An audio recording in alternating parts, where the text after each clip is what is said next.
So hello guys, how are you? I hope wherever you are, you must be fine and doing great in your life. ये जैसे कि पिछली videos में हमने trigonometric functions का जो मेथड यूज़ किया था पर्टिकुलर इंटीग्रल निकालने के लिए, तो वो मैंने आपके साथ डिस्कस किया था गाइस। अब हम मेथड 3 डिस्कस करेंगे, जिसमें हम क्या करेंगे गाइस। मेथड 3 में बेसिकली हम कोई भी इक्वेशन अगर x is equal to x to the power m की फॉर्म में दी होगी तो उसे सॉल्व करेंगे। मैंने पिछली वीडियोज़ में क्या किया था गाइस, मैंने तुम्हें मेथड 1 बता दिया। मेथड वन क्या था कि अगर कोई equation x is equal to e to the power a x by f of d वाली फॉर्म में रहेगी, तो यहाँ पे क्या करते थे गाइस, यहाँ पे हम क्या करते थे, d को a पुट करते थे प्रोवाइडेड डैट की जो एफ डी है it not equal to zero नहीं होना चाहिए था। ठीक है। सेकंड मेथड हमने डिस्कस किया गाइस कि जब x जो होगा वो होगा हमारे पास sine of A x divided by F of D square की फॉर्म में। ठीक है। प्रोवाइडेड वहाँ पे हम डी स्क्वायर को minus of A square put करते हैं and F of minus A square neither of the zero, ये ज़ीरो नहीं होना चाहिए, ये मैंने आपको डिस्कस किया। और अगर ये ज़ीरो के इक्वल होता है तो उसके लिए अलग से कंडीशंस बनती थी। ठीक है। मेथड 3 जो आज गाइस हम डिस्कस करने जा रहे हैं वो है अगर एक्स अगर रिप्रेजेंट किया जाता है x to the power m की फॉर्म में, एक्स वही है फंक्शन ऑफ एक्स, तो हम कैसे सॉल्व करते हैं। तो गाइज इन इक्वेशंस को हम सॉल्व करते हैं binomial expression. These equations can be solved by binomial expansion. Binomial expansion का यूज़ करके हम इन इक्वेशंस का सॉल्व करते हैं। और बेसिकली तुम्हें कुछ बाइनोमियल एक्सपेंशंस पता भी होनी चाहिए। जो स्टैंडर्ड बाइनोमियल एक्सपेंशन होती है ना गाइज, देखो जो स्टैंडर्ड वाली है, स्टैंडर्ड बाइनोमियल एक्सपेंशन जो होती है वो होती है हमारे पास कि 1 + x का whole to the power n। इसको हम क्या करते हैं, इसको एक्सपेंड करो, 1 + nx plus n into n minus one divided by 2 factorial into x square plus n into n minus one into n minus two by 3 factorial into x का cube. और ये डाइस ऐसे कंटिन्यू रहती है। तो अब इसके हिसाब से हम कुछ भी निकाल सकते हैं। अगर देखो लेट इफ n अगर -1 है, अगर n -1 है तो 1 + x का होल टू द पावर -1 आ जाएगा। ये क्या होगा, 1 - x plus of -1 into -1 of -1, तो 1 + x स्क्वायर, तो ये होगा, ये ऐसे चलेगी सीरीज। ठीक है। अगर मान लो n की वैल्यू जो होती है वो 1 होती है, ठीक है, वन में तो 1 + x बनेगा, वो तो डायरेक्ट ही होगा, 1 + x का होल टू द। अगर मान लो x की जगह मैं -x ले लूँ, इफ़ x जो हो गया वो -x से रिप्लेस करता हूँ, तो क्या हो जाएगा, 1 - x का whole to the power n। तो यहाँ पे क्या बन जाएगी ये इक्वेशन, 1 माइनस ऑफ nx। ठीक है। यहाँ पे क्या रहेगा, -x है तो plus n into n minus one by 2 factorial, मतलब ऑल्टरनेट सीरीज चलेगी।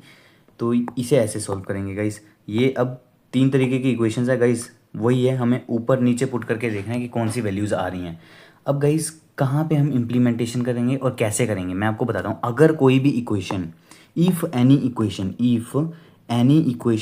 कोई भी equation 1/f of d into x to the power m की फॉर्म में है, वहाँ पे हम बाइनोमियल एक्सपेंशन को लगाएंगे। एंड वहाँ पे हम क्या करें, देखो x to the power m में फॉर्म में, मतलब ये नहीं है कि ये साइन ऑफ x लेंगे तो whole to the power m होगा तब अप्लाई करोगे, नहीं, ओनली सिंगल x की बात कर रहा हूँ मैं। ठीक है। ये हो सकता है कि यहाँ पे x² प्लस 2x प्लस 1 ऐसी टर्म्स हो सकती हैं, बट ये नहीं कि साइन x हो गया, कोस x हो गया। उसके लिए डिफरेंट मेथड है जो कि हमने पिछली वीडियोज़ में डिस्कस किया है। तो इसके लिए हम गाइस क्या करेंगे, यहाँ पे हम क्या करेंगे, जो मान लो एफ डी होगा ना, मतलब कि हम बोलेंगे एक तरीके से, इसे हम ना किसी भी तरीके से, जो एफ डी है, लेट अस से अगर एफ डी है हमारे पास d² - 2d प्लस 1, यहाँ पे जो हम लोएस्ट डिग्री टर्म होगी ना फ्रॉम एफ डी, मतलब कि lowest degree term from f d, उसे बाहर निकालेंगे। उसे what will do, will take outside, उसे हम कॉमन लेने की कोशिश करेंगे एंड अंदर वाली चीज़ सेम रहेगी। यहाँ पे तो चलो ऐसे चल जाएगा, है ना। अगर मान लो ऐसी इक्वेशन आ गई, f of d is equal to d² - 2d plus 2, वहाँ पे क्या करेंगे, वहाँ पे एफ ऑफ डी जो हम लेंगे 2 को कॉमन लेंगे कि लोएस्ट डिग्री टर्म, क्या बोला मैंने, लोएस्ट डिग्री टर्म को हमने आउटसाइड द ब्रैकेट लेना। तो ये क्या हो जाएगा, d² / 2 minus of d plus of 1। ठीक है। इस टाइप में लिख लेना है हमने। ठीक है। और गाइस इसके बाद हमने मतलब किसी भी तरीके से ना हमने इक्वेशन को इस फॉर्म में लेके आना है, 1+5 ऑफ डी का whole to the power m, या फिर 1-5 ऑफ डी का whole to the power m, इस फॉर्म में लेके आएंगे।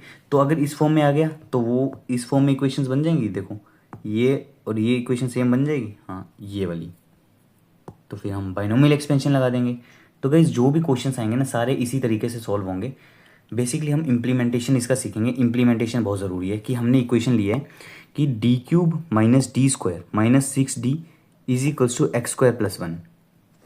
तो गाइज मैंने क्या बोला था, राइट हैंड साइड देखो, राइट हैंड साइड में कोई भी साइन की टर्म दिख रही है? नहीं भाई, मुझे तो यहाँ पे साइन की टर्म दिख रही है, ना यहाँ पे मुझे e⁴ फॉर्म में कुछ दिख रहा है। दोनों फॉर्म में अगर नहीं दिखे भाई, मुझे तो यहाँ पे x⁴m+1 की फॉर्म में कुछ दिख रहा है। तो मैं यहाँ पे क्या करूँगा, यहाँ पे I will apply binomial expansion. यहाँ पे बाइनोमियल एक्सपेंशन लगाएंगे। तो लगाओ, सबसे पहले मैं क्या कॉम्प्लीमेंट्री फंक्शन फाइंड आउट करते हैं। तो यहाँ पे कॉम्प्लीमेंट्री फंक्शन क्या हो जाएगा, complementary function is equal to d³ - d² - 6d is equals to 0। मतलब कि d यहाँ से कॉमन ले ले तो d² - d - 6 is equals to 0, या फिर d इंटू d² - 2d minus sorry plus 2d - 3d - 6 of is equals to 0। यहाँ से मैं d ऑफ, यहाँ से d कॉमन ले ले तो d + 2 - 3 इंटू d + 2 इज इक्वल्स टू 0। मतलब कि d into d - 3 into d + 2 is equals to 0। So यहाँ के d की वैल्यू 0 हो जाएगी, d की वैल्यू 3 हो जाएगी, d की वैल्यू -2 हो जाएगी। तो कॉम्प्लीमेंट्री फंक्शन कैसे लिखते थे, कॉम्प्लीमेंट्री फंक्शन भैया जी हो जाएगा, क्योंकि कॉम्प्लीमेंट्री फंक्शन यहाँ पे हो जाएगा क्योंकि यहाँ पे जो रूट्स हैं, हेयर जो रूट्स हैं, roots are real but distinct हैं।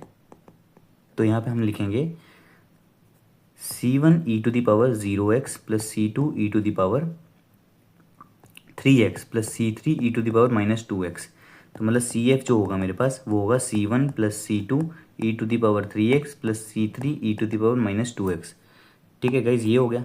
तो ये मेरे पास आ गया cf की वैल्यू। अगर मेरे पास गाइज एक बार cf की वैल्यू आ जाए तो अब मैं क्या कर सकता हूँ, I can find the p i. और मैंने आपको बताया पी आई कैसे निकलेगा, p i is equals to, जो राइट हैंड साइड में टर्म है वो क्या है, x² + 1।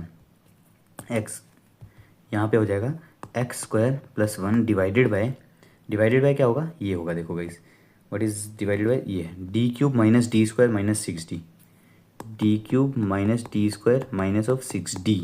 हाँ, तुम जैसे मैंने ये करके लिखा ना, इस करके भी लिख सकते हो, पर हमें क्या करना है, इक्वेशन को ओपन करना है। हमेशा इक्वेशन को हम ओपन करेंगे। इक्वेशन को ओपन करने के बाद अगली जो चीज़ है हमारे पास, what we will do next, हमने बोला है कि जो लोएस्ट डिग्री टर्म होगी, स्टेप 1 क्या होगा कि lowest degree term take it outside along with sine. जैसे यहाँ पे जो लोएस्ट डिग्री टर्म है, here in this question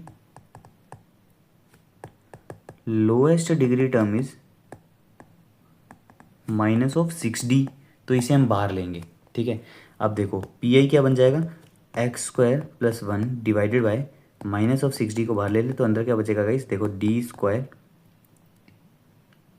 d² minus of ये बचेगा +d/6। अब इंटू करके देखो गाइस बाहर से, तो सिमिलर ये वाली इक्वेशन बन रही होगी, एंड +1। मैंने क्या बोला था कि कोई भी इक्वेशन को ना मैंने किस फॉर्म में लेके आना है, 1+5 का whole to the power m, या फिर 1 - 5 का whole to the power m, इसी की फॉर्म में मैं लेके आ रहा हूँ। यहाँ देखो ये 1 + समथिंग बन रहा है, हाँ देखो यहाँ से मैं इसे लिख सकता हूँ, यहाँ से we can write it has p i जो हो जाएगा वो हो जाएगा x² + 1 bye -6d into 1 + d/6 -d²/6।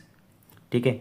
अब देखो गाइस, अब मुझे बाइनोमियल एक्सपेंशन लगाने के लिए इसे ऊपर लेके जाना पड़ेगा। तो मैं क्या करूँगा, पी आई जो हो जाएगा x² + 1, ये गाइस ऐसे लिखो 1 बाय -6d इंटू, यहाँ पे मैं लिख सकता हूँ 1 + d/6 -d²/6 का होल टू द पावर -1। ठीक है। अब देखो ये कौन सी फॉर्म में बन चुका है, it is now in the form of this is now in the form of 1 plus x का होल टू द पावर -1, और मुझे पता है 1 प्लस एक्स का whole to the power -1 is equal to 1 minus x plus x square minus x cube, और ये आगे तक चलता रहेगा। अब गाइज आप पूछोगे कि भैया ये तो इन्फिनिटी तक जा रहा है और हम कब तक लेंगे? भाई हमें सबसे पहले ये चेक करना है कि जो हमें यहाँ पे ना इंटू में जो टर्म है, यहाँ पे इंटू क्या है, एक्स स्क्वायर प्लस 1, किस डिग्री तक है? अब सेकंड डिग्री तक है ना, तो ज़्यादा से ज़्यादा हम डिफ्रेंशिएशन कौन सी डिग्री तक कर सकते हैं? ज़्यादा से ज़्यादा हम सेकंड डिग्री तक कर सकते हैं, तो एक्स स्क्वायर तक जाएगी टर्म, ज़्यादा से ज़्यादा एक्स स्क्वायर तक। मतलब बेसिक अगर कोई भी क्वेश्चन है ना, वहाँ पे तुम एक्स स्क्वायर तक तो जाओ, यहाँ तक तो जाओ, एक्स क्यूब तक बहुत मिनिमम होता है, कभी कभी चांसेस बन जाते हैं, तो एक्स क्यूब तक बड़ा मिनिमम चांसेस हैं कि जाओ। वैसे तो मैंने जो बताया आपको उसी हिसाब से जाओगे तो ठीक रहेगा। इसके बाद गाइज अब इम्प्लीमेंट करो।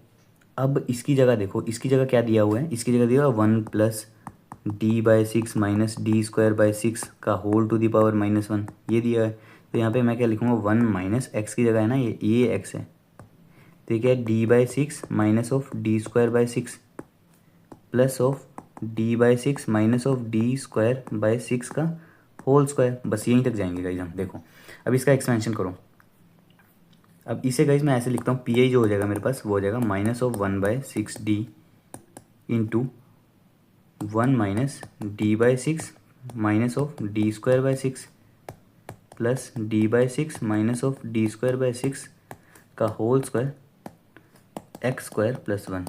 ठीक है, तो यहाँ से पी आई क्या हो जाएगा गाइज, थोड़े से ना कॉम्प्लिकेटेड है, ध्यान से देखना है ना।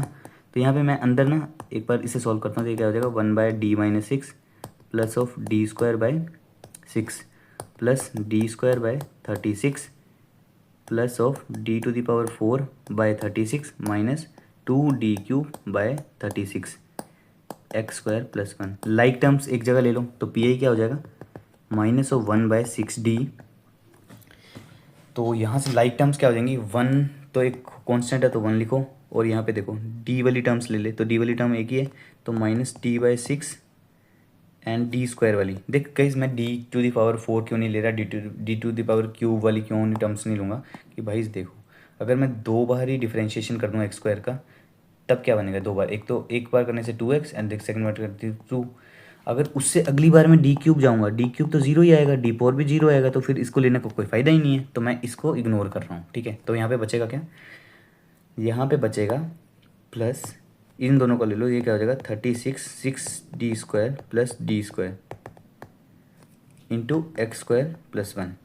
तो P I will be -1/6d 1 minus d/6 plus of 7d²/36 x square plus 1।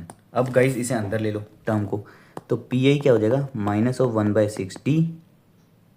हाँ, अब गाइज डी को ना अंदर इंटू कर दो, डी को अंदर इंटू कर देते हैं, ये जो बाहर वाला डी है ना, ये वाला, इसे अंदर इंटू कर दो, तो क्या बनेगा, माइनस बेशक बाहर रहने दो, -1/6, तो ये 1/d हो जाएगा, ये हो जाएगा 1/6 plus 7/36 into D x square plus 1। ठीक है, तो यहाँ से पी आई मेरे पास हो जाएगा -1/6 1/d of x square plus 1 minus 1/6 into x square plus 1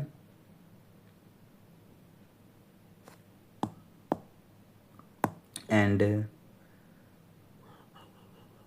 okay, -1/6 तो बाहर आएगा ना, plus 7/36 into differentiation of x square plus 1, ये आ गया गाइस। अब पी आई मेरे पास क्या हो जाएगा, पी आई इज -1/6 अब मैंने क्या बताया था आपको, ये देखो कुछ चीज़ें पिछली वीडियो की याद आ रही हैं, 1/d ऑफ एक्स की फॉर्म में कोई चीज़ रहेगी तो ये integration of x D x होता है, वही यहाँ पे इम्प्लीमेंट कर दो, तो यहाँ पे क्या आ जाएगा, integration of x square plus 1 into D x minus of 1/6 into x square 1 तो कॉमन है, प्लस 7/36 इंटू डी है, डी मतलब क्या होगा गाइज, मैंने आपको बताया था ना, मैंने आपको पिछली वीडियो में क्या बताया था कि डी ऑफ जैसे एक्स स्क्वायर है, तो ये क्या हो जाएगा, डिफ्रेंशिएशन 1 टाइम करनी है तो 2x हो जाएगा, डी² ऑफ एक्स स्क्वायर तो 2 बार डिफ्रेंशिएशन हो जाएगी, तो ये क्या हो जाएगा, 2 हो जाएगा। ठीक है, तो ऐसे सॉल्व करना है, तो यहाँ पे देखो डिफ्रेंशिएशन एक बार करनी है, और किसकी करनी है, एक्स स्क्वायर प्लस 1 की, एक्स स्क्वायर प्लस 1 की एक बार डिफ्रेंशिएशन करूँगा तो क्या होगा, ये हो जाएगा मेरे पास 2x, है ना, इट विल बी 2x। और अगर मैं गाइस, हाँ क्यूब की टर्म लेने का फ़ायदा है। हाँ गाइज यहाँ ना एक बार माइनस डी क्यूब वाली फॉर्म भी ले ले, ये लेके देखते हैं एक बार। तो -2d³/36, -2d³/36, -2d³/36। तो यहाँ पे क्या बचेगा, यहाँ पे 1/60, हाँ डी इंटू अंदर कर दिया तो यहाँ पे आगे एक और टर्म आ जाएगी। यहाँ पे आ जाएगा मेरे पास -1/18 इंटू d² इंटू x² + 1। क्यों लिया गई, समझ गए ना कि d² बच रहा है तो x² की 2 बार ही ज़्यादा से ज़्यादा डिफ्रेंशिएशन हो सकती है ना। तो यहाँ पे हम क्या लिख सकते हैं, -1/18 2 बार करेगा तो इसकी डिफ्रेंशिएशन 2 होगी, तो इसके आगे 0 हो जाएगा ना।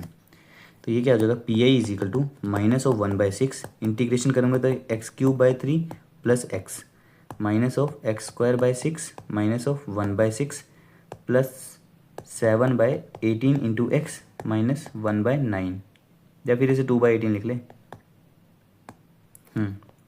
तो ये क्या हो जाएगा, लाइक टर्म्स एक जगह लिख लो गाइस। तो लाइक टर्म्स यहाँ पे क्या क्या है, देखो यहाँ पे एक ना -1/6 है, एक -2/18 है, एक मैंने ये लिख लिया, एक ये ले लिया। एक्स वाली टर्म्स को लिख लो x + 7x/18, तो एक ये ले लिया, एक ये ले लिया, और एक क्या हो जाएगी -x²/6 + x³/3।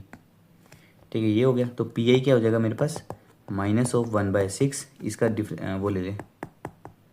तो 6 और 9 का एलसीएम क्या होगा, 3 2 = 3 3 = 3 1 एंड 2 2 3 = 6 6 3 = 18 18 होगा, हाँ 18। तो 6 3 2, ये कितना हो जाएगा 25x/18 -x²/6 + x³/3। तो यहाँ से PI मेरे पास आ जाएगा -1/6 -5/18 + 25x/18 -x²/6 + x³/3, यही आएगा। एंड फाइनली जो मेरे पास सॉल्यूशन आएगा ना guys, that will be what it will be, it will be, है ना। सो गलती हमने कोई की नहीं है, तो मैं सही जा रहा हूँ। तो PI जो होगा ना गाइस, ये हो जाएगा 5/ इसे इंटू कर दो अंदर, तो 18 6 कितना होता है 108 -25x/108 + x²/36 -x³/18। सो गाइज ये हमारे पास फाइनल वैल्यू आएगी। This will be the final value which we will get, x³/3 -x² + 25x/18 and -5/18 मैंने बता दिया आपको कैसे लिया मैंने। अगर गाइज हाँ आप इन द सेंस अगर हो सके तो अगर इसको ना भी इंक्लूड करो ना, जैसे मैंने बाद में इंक्लूड किया, जैसे इसे इंक्लूड किया, इसे इंक्लूड किया, तो कोई फ़र्क नहीं पड़ेगा इतना। हमें प्रोबेबिलिटी, मोस्ट प्रोबेबिलिटी बस 2 वैल्यू तक जाना होता है, कि मतलब हम यहाँ तक जाएंगे 1 - x + x²/2। ठीक है, मैंने ये एक्स्ट्रा टर्म ले ली, ये एक्स्ट्रा टर्म आएगी गाइज जब सॉल्व करोगे ना। अगर उसे नहीं लोगे तो ये एक्स्ट्रा टर्म आएगी। तो फाइनल आंसर क्या हो जाएगा मेरे पास, PI मेरे पास हो जाएगा दिस वन। सो PI अगर मेरे पास आ गया है तो कंप्लीट सॉल्यूशन तो तुम लिख ही देते हो। कंप्लीट सॉल्यूशन क्या होता है, CF एंड प्लस PI। तो CF ऊपर आ गया है और PI भी आ चुका है, तो वो वहाँ से लिख लेना। तो guys quite erratum and demonstratum we had done, and I hope आपको समझ में आया होगा। ये थोड़ा सा कॉम्प्लिकेटेड यहाँ से बनेगा है, अगर आपको फॉर्मूला और इम्प्लीमेंट कैसे करते हैं ना, और तो यहाँ पे कोई दिक्कत नहीं है। कॉम्प्लीमेंट्री फंक्शन आप तो निकालने में प्रो बन चुके हो। तो गाइज़ इसके ऊपर ना और वीडियोस में डिस्कस करेंगे, 1-2 क्वेश्चन और डिस्कस करेंगे, ताकि ये कॉन्सेप्ट भी आपको क्लियर हो जाए। ये मेथड भी अगर इम्प्लीमेंटेशन करने पे कहीं आए तो आप आराम से बिना कुछ सोचे समझे इस मेथड को भी अप्लाई कर पाएँ। गाइज़ आई होप ये वीडियो आपको पसंद आई होगी। Thank you, have a very good day.